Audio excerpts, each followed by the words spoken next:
So we're here. Yeah, we're here. We made it. Let's do it. I feel really like blessed to be here with you guys today. Like, I feel like so honored to be in this space with each of you. Have you guys met in person before? One time. Okay. Yeah. Yeah. And I've had the honor and privilege to work with both of you. I'm very, very grateful to having both of you in my life. I think there's something so sacred about like the heart we grew all together, whether or not we come from different angles. We all have this passion for this that's almost unyielding. There is something still needing to be written or said or done.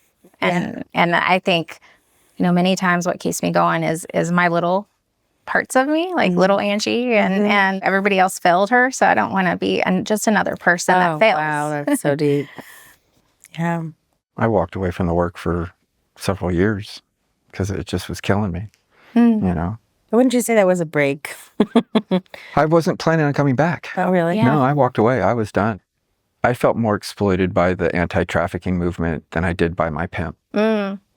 Because at least my pimp was honest with me about it, You knew where you stood. I knew where you stood. Absolutely. I just, didn't feel like I had agency about it. It was just the details of my story. Yeah. And then on to the next. And it was really frustrating because I cared so much about this issue.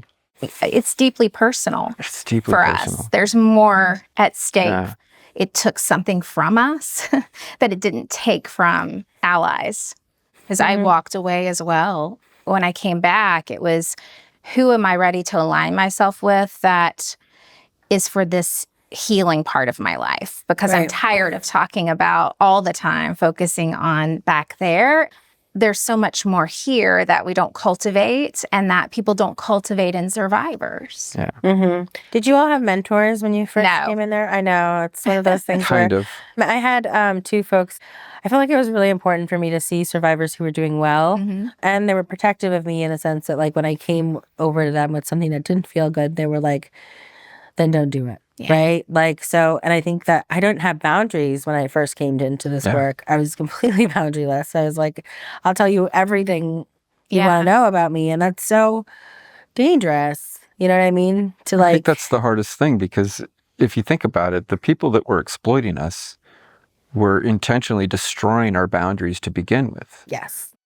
Well, I mean, especially when you want to belong somewhere and you want your life to have meant something, like all that pain to have meant something. Right? But what about the positive experiences? I've had some amazing experiences. Case in point, being here with you guys. This is a perfect example of working in a space where the people around us get it and respect it.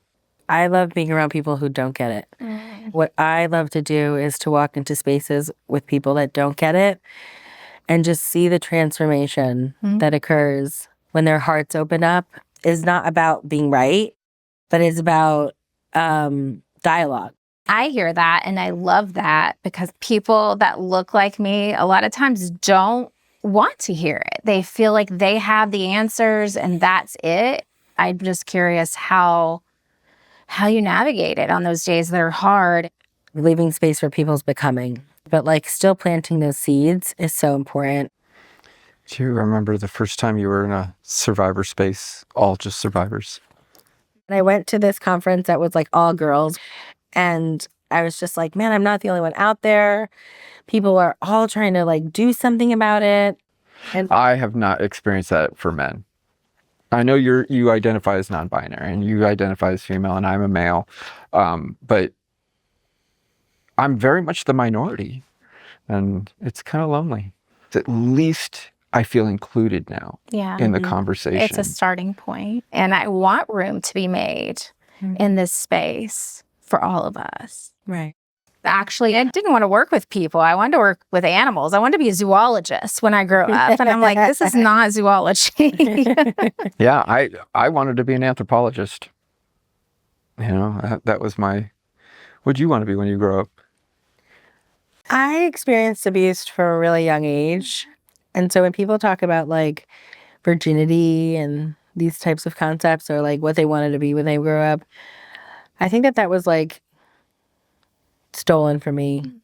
I didn't really think about what I wanted to be because I didn't think I'd be here. I mean, I can totally relate to that, like, childhood of lost childhood when it comes to understanding, you know, that healing journey, that journey that has brought me here. I'm not where I was. I'm not making those horrible, self-destructive, self-loathing decisions that just kept my life in chaos and turmoil all the time. And I realized that if I'm absent on drugs and my kids don't love and respect me, now I've just put my kids in a tremendously vulnerable space to potentially be trafficked. Yeah. And I was like, that's it. My oldest was 7 years old when I was sitting in prison and going like, I don't want to go back to that. I don't know how to go forward. Right. And so I'm like, I want to create a better life. I want to be with my kid. For me, growth not only was a personal journey, but it was a collective one. I'm not the only person on earth that this has happened to, and I'm not the last, unfortunately. So, like, what are the conditions that are creating this situation? What are the root causes? This is communal and this is collective. This is why I am so adamant about getting exploiters the help and therapy that they need as well. Because if we don't change that cycle as a society, it is just going to continue. So much of what is happened to us could have been prevented. I think one of the greatest gifts that I get to do today is go into middle schools and high schools and do body safety assemblies. And I look at those 10, 11, 12-year-olds and get to tell them, like, you can do so much.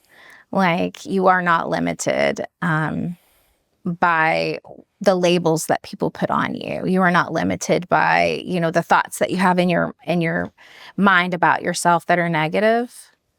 It's amazing the things you can manifest. Like, I came across my abuser and I looked at them and I was like, you're more afraid of me than I am of you. Like, I'm not the one who holds the shame or the blame anymore. I think that's such a beautiful part of seeing other people start to do that too, being able to cheer them on. One of the common themes with all of the thrivers that I've interviewed was this passion or almost a need to be engaged in something that fulfilled this idea that I am contributing to my community, I'm contributing to my society in a way that's beyond me. We just have a space now to come together and be this like think tank, this like really creative space to just share ideas and share experiences. And I think that that's so brilliant. Even though we haven't been through exactly the same thing, there are threads. There are threads that connect us. So I'm glad we're connected.